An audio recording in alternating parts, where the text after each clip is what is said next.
Football বিশ্বকাপের knockout পর্বের উত্তেজনা এখন তুঙ্গে। হিউস্টনের এনার্জি স্টেডিয়ামে রাউন্ড অফ 32 লড়াইয়ে মুখোমুখি ব্রাজিল আর জাপান।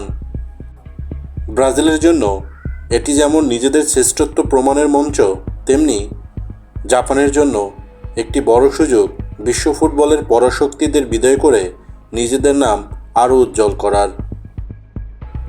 গ্রুপ পর্বে মরক্কোর বিপক্ষে শুরুতে কিছুটা হোঁচট খেতে হয়েছিল ব্রাজিলের, তবে পরবর্তীতে ব্রাজিলের পারফরম্যান্স ছিল তাদের ক্লিনিক্যাল ঘরানার।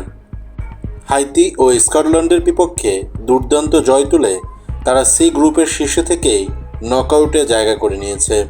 ভিনিসিয়াস জুনিয়র আর ম্যাথিউস কুনহার মতো তারকা এখন আছেন দারুণ ছন্দে।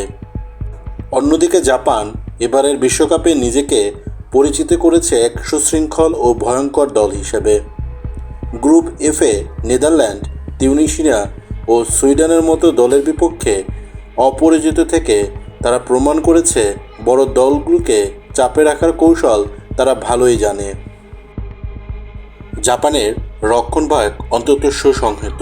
ব্রাজিলের ফরোয়ার্ডরা যদি গোল পেতে মরিয়া হয়ে উপরে উঠে আসে, তবে জাপানের দ্রুতগতির কাউন্টার অ্যাটাকগুলো সামলানোই চ্যালেঞ্জ হয়ে উঠবে ব্রাজিলের রক্ষণভাগের জন্য। টেকনিক্যাল এবং ট্যাকটিক্যাল লড়াইয়ের এই ম্যাচটি হতে যাচ্ছে দারুণ আকর্ষণীয়। এই ম্যাচে আনচেলত্তি দলগত সমন্বয়ের দিকে বেশি মনোযোগ দিবেন, যাতে জাপানের মিডফিল্ড ওভারলোডের ফাঁদে না পড়তে হয়।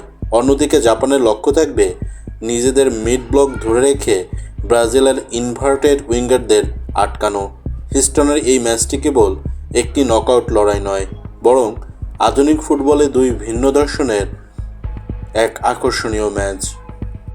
পরিশেষে বলা যায়, বিশ্বকাপের এই মঞ্চে যে দল চাপের মুখে স্নায়ু চাপ ধরে রাখতে পারে, নিজেদের পরিকল্পনা অনুযায়ী খেলতে পারবে, তারাই টিকে যাবে শেষ 8-এর লড়াইয়ে। তবে প্রেডিকশন অনুযায়ী ব্রাজিলকে অন্তত দেখতে পাচ্ছি 1-0 গোলে জয়ী।